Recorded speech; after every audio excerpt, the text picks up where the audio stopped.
जय श्री कृष्णा, राधे राधे। आज कहेंगे मार्गशीर्ष मास की पूर्णिमा व्रत कथा। एक बार द्वापर युग में यशोदा जी ने श्री कृष्ण भगवान जी से कहा, हे श्री कृष्ण, तुम तो सबके रचयिता पालनहार हो।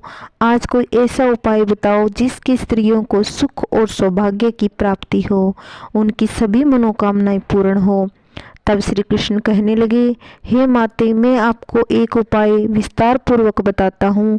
सौभाग्य की प्राप्ति के लिए सभी स्त्रियों को मार्गशीर्ष मास की पूर्णिमा का यह व्रत अवश्य ही करना चाहिए। श्री कृष्ण जी ने कहा, इस धरती पर एक राजा चंद्रहास की अनेक प्रकार के रत्नों से परिपूर्ण कार्तिका नाम की नगरी थी। वहां पर एक धनेश्वर नाम का एक ब्राह्मण था। उसकी पत्नी सुशील और रूपवती थी।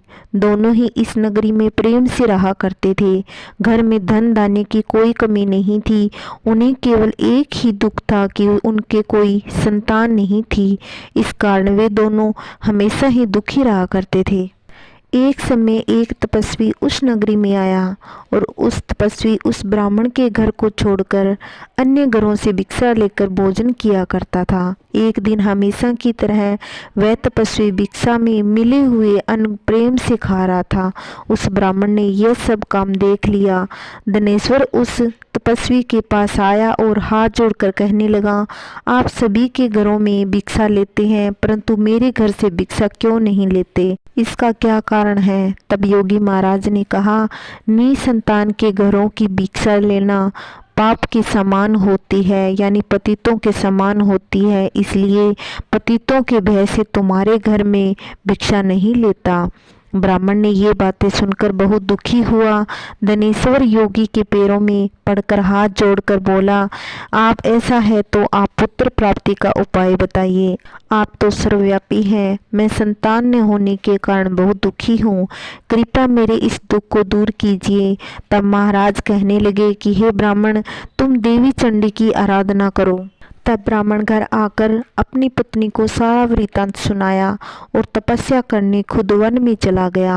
वन में जाकर श्रद्धा के साथ देवी चंडी की उपासना की और उपवास किया। देवी चंडी ने 16वें दिन उसको सौपन में आकर दर्शन दिए और कहा, हे ब्राह्मण, जा तेरे पुत्र होगा, परंतु वह 16 वर्ष की आयु में ही मृत्यु को प्राप्त हो जाएगा।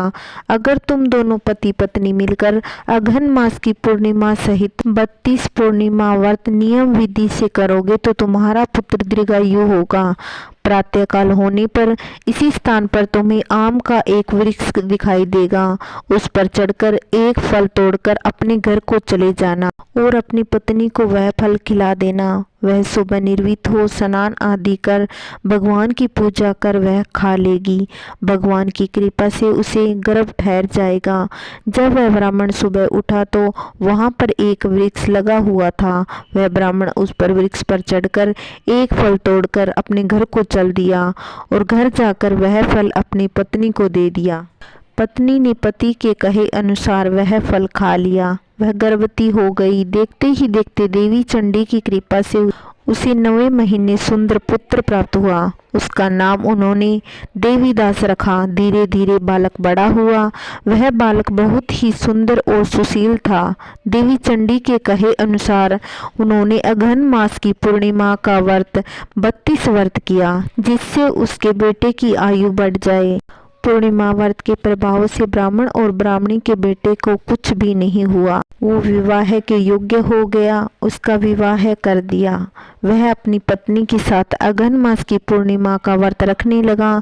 श्री कृष्ण भगवान कहते हैं कि हे माते, जो भी यह व्रत नियम से करेगा उसके जीवन में कभी कोई दुख नहीं आएगा। यह मेरा वचन है।